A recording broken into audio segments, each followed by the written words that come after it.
to films which show cross-religious or cross-class romances, there was a strong element of love conquers all, but duty always wins. So you were allowed to enjoy both the sort of visual eroticism of young people falling in love, and then also you were reined in through the kinds of punishments that they endured. So for instance, the film Qayamat Se Qayamat Tak, I think, is a very iconic film, and it ends with the sort of murder of the protagonist, or the death of the protagonist. And I think that kind of message that, you know, play around however much you want, but society is going to win, was something that a lot of people took really for granted.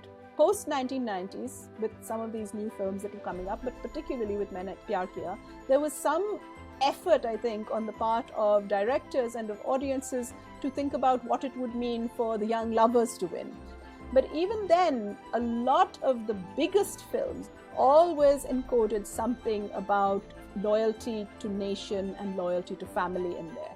Always that patriarchal authority was somehow or the other re-established by the end of the film. And so how did that play out in the minds of young audiences in the 2000s or the late 1990s? Well, one of the things that I found was that people don't view the whole film as a single thing. They take different things from different parts of films. So for instance, they take something from the costumes, they take something from the parental and child relationships, they take something from the romances, and they don't necessarily view the whole film only in light of the ending. Raja Hindustani was very interesting because I did a lot of audience research about that film, and it had two notable moments in it, one a fight scene and one a kiss sequence, which audiences reacted to very differently from each other. So some young male viewers would say things like, oh no, the girl shouldn't dress in such a provocative way. So there was a lot of talk which showed the biases and prejudices of a very patriarchal mindset.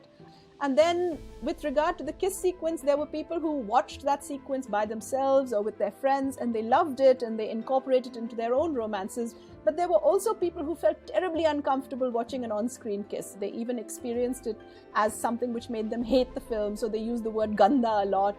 And maybe that was a kind of performance of what they imagined authentic morality should be. You know, we shouldn't kiss, therefore we won't kiss. And then, you know, if you dug a bit deeper, I think you saw that people often rejected the sort of repressive or patriarchal imaginaries. Some people would be triggered into saying, I am going to marry across class, I'm going to marry across caste, whatever my family says. So I think there was a moment in the early 2000s, late 1990s, when people, young people particularly, both in the diaspora and in India, were slightly more open to ideas around sexuality and politics.